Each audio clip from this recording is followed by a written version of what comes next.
Paz e graça, meus irmãos. Estava aqui agora fazendo uma pequena reflexão aqui de Gênesis 6, né? A corrupção do gênero humano. E uma coisa interessante ali é quando fala dos anjos que na realidade se envolveram com as mulheres, e algumas pessoas levam a pensar, né? Quando fala de filhos de Deus e filhos dos homens, e leva a pensar que se trata de anjos que desceram e tiveram relações com as mulheres. Enquanto na verdade está falando ali da geração piedosa de Sem, que se envolveu com a geração impiedosa de Caim, e isso enfraqueceu a fé daqueles que invocavam o nome de Deus. E outra coisa interessante é quanto Deus deixa claro o quanto ele é intolerante, né, com o pecado. Ele até suporta por um tempo até que a pessoa venha se arrepender. Tanto que nos tempos de Noé ele vai deixar claro ali, não é bom que o homem viva mais de 120 anos, né? Quando ele dá essa referência, não quer dizer que uma pessoa não passe de 120 anos, até mesmo porque hoje, para a gente, na nossa geração, é um pouco difícil. Mas no tempo de Noé, as pessoas viviam muito mais tempo, 800, 900 anos, a Bíblia vai registrar que alguns chegaram a essa idade. Então Deus, quando ele fala, não é bom que o homem viva mais de 120 anos, ele está falando que não seria bom naquele tempo que um homem que vivesse 800 anos, eles não tivessem 120 anos para chegar ao conhecimento de Deus e haver o arrependimento e a metanoia. Metanoia é mudança de mente, mudança de direção, mudança de caráter.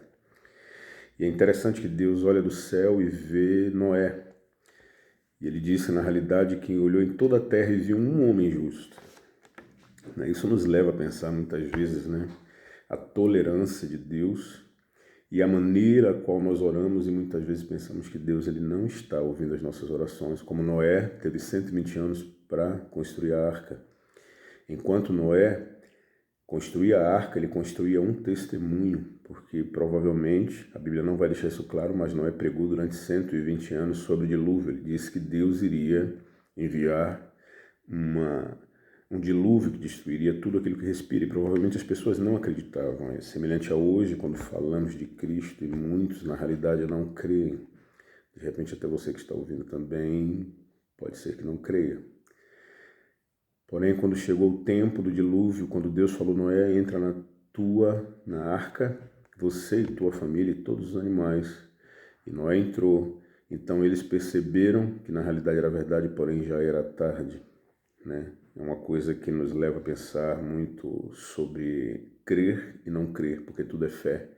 Fé é a firme convicção nas coisas que não se veem e esperança nas coisas que estão por vir. Então é muito interessante isso. Isso aqui é um pequeno lembrete, uma pequena mensagem. Que Deus possa falar ao teu coração. De repente o meu tempo e o seu tempo pode estar acabando. Devemos procurar, na realidade, nos arrepender de nossos pecados. Chegarmos a Deus, porque Ele é um Pai que está sempre de braços abertos, independente do pecado que cometamos, independente de que o nosso pecado seja vermelho como a escarlata, como Ele descreve no livro de Isaías, capítulo 1. Seus pecados podem ser vermelhos como a escarlata, mas venha a mim, que eu os transformarei brancos como a neve, né? Que a paz do Senhor Jesus esteja com todos vocês. Amém. Fiquem com Deus.